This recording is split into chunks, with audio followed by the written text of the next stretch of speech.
Hey guys, welcome to Ridge RC For Dummies. By the dummies. For the dummies. For the dummies. By the dummies. Talking about batteries today. I'm going to start at NiCad batteries. NiCad batteries are good for Toys. toys. Borderline hobbies, but mainly toys.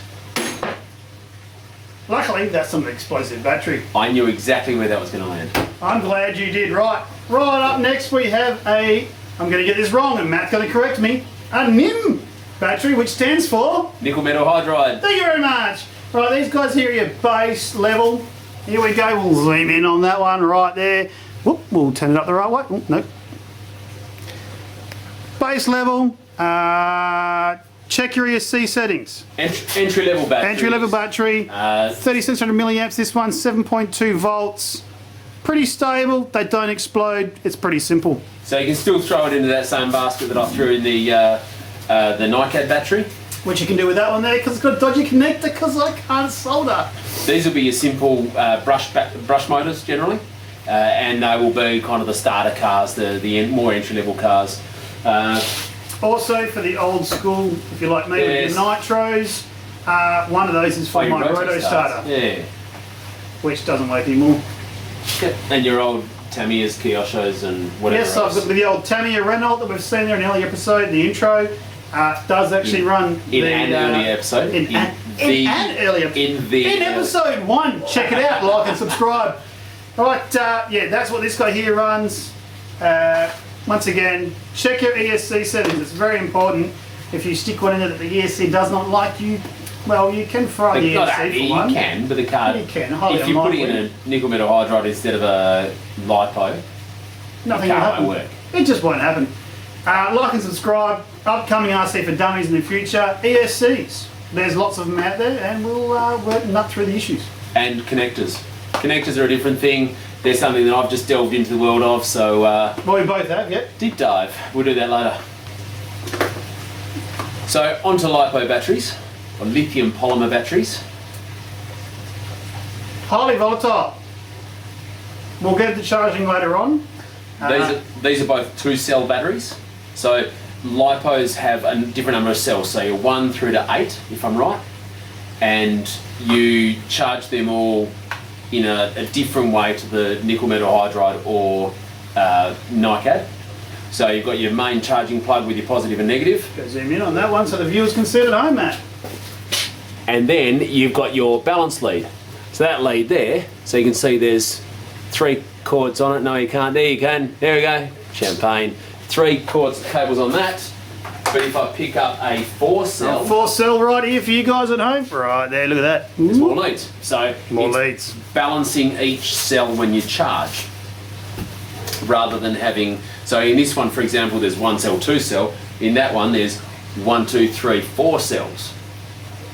All right, so there'll be there's a difference in how they charge and how the cells charge as compared to Nimh or NiCad, where they all just charge.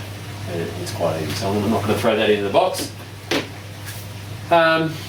The voltage will be very... The voltage is very similar through the different batteries, and Dan's phone goes off. That's really good. That's professional. That's what my wife's saying. Cut more firewood. Exactly.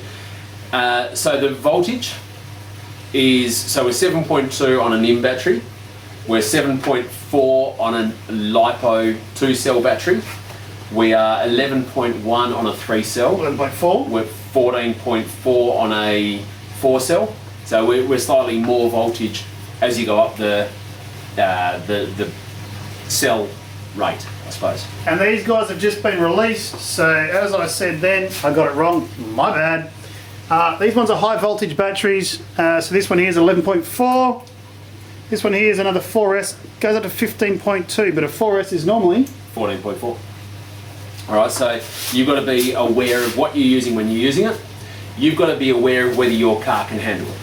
So the Slash, when I started with it, was a brushed motor, so that was purely Nimh batteries with a 2-cell lithium, with the ability to run a 2-cell lithium battery.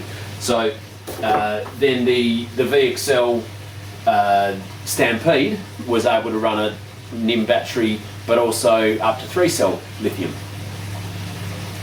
Your outcast? My outcast, this is the new 4S outcast. I can run either 3 cells on this or a 4-cell battery, which is what I run, those two, or I do have 2 plugs, so I can run, if I like, haven't done it yet, twin 2-cell batteries, which obviously 2 plus 2 equals 4. So you can't run nickel metal hydride, you can't run Nimhs. No Nimhs, no NiCads for me, straight out LiPo.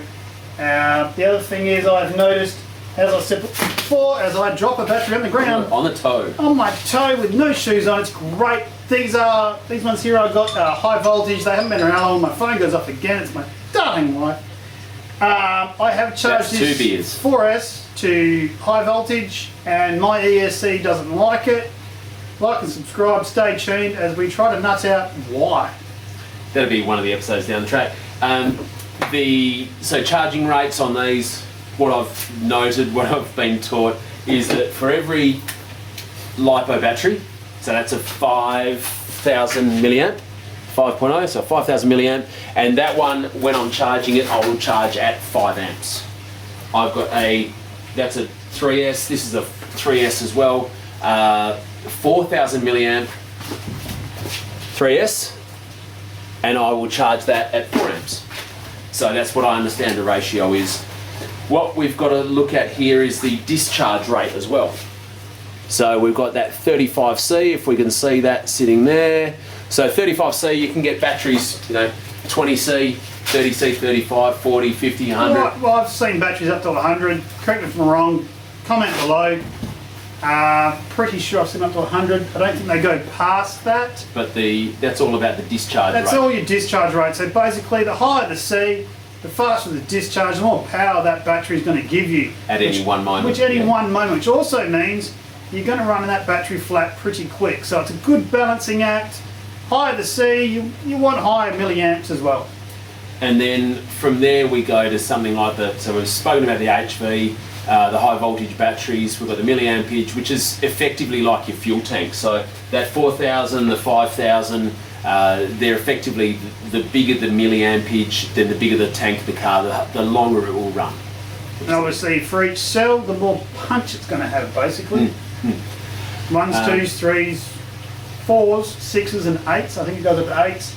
So the higher up you go, the more voltage you get, the more punch you're going to have.